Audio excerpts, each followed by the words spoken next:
ঢোকানোর ব্যবস্থা করে দেবেন। হইলর করছেন কেন এখানে ভাই? এদিকে আসেন, আপনি এদিকে আসেন। আপনার নাম কি? নামের কথা বলেন না, কাছে আসেন। আরো হইলর করছেন কেন? এখানে হইচই হলো কেন? কিন্তু গাড়ি বন্ধ করা হুকুম দিলেন। আপনাদের কথা আমার সাথে ওয়ান টু ওয়ান কথা বলতে পারেন। হইলর করছেন কেন? অভিযোগের কারণে আপনার 50,000 অর্থদণ্ড হবে।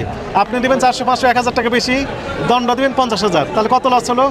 49,000 টাকা লস হবে।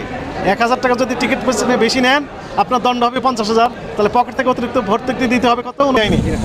আপনি সন্তুষ্ট? ঠিক আছে, থ্যাংক ইউ। আপনি কোথায় যাবেন? ফুলপুর। ফুলপুর কত টাকা ভাড়া দিয়েছেন? 500 টাকা। বেশি নেয়নি তো?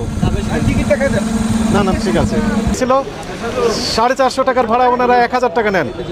কিন্তু তদন্ত করে সে মানে কুল কিনারা পাচ্ছে না, কারণ কোনো ক্লু রাখেন নাই।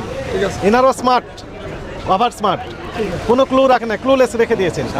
আচ্ছা, প্রমাণ পাওয়া গেল না। এখন আপনি ধরা খাবেন কিভাবে?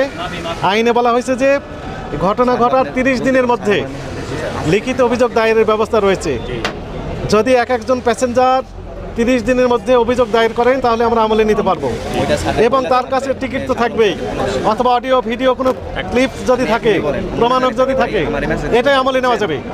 এবং প্রত্যেকটা অপরাধের জন্য 50,000 অর্থদণ্ড হতে পারে, অথবা 1 বছরের কারাদণ্ড, অথবা উভয়দণ্ড হতে পারে। একই সাথে আপনার পরিবহনের লাইসেন্স যেটি আছে, সেটি বাতিলের এখতিয়ার আমাদের আছে।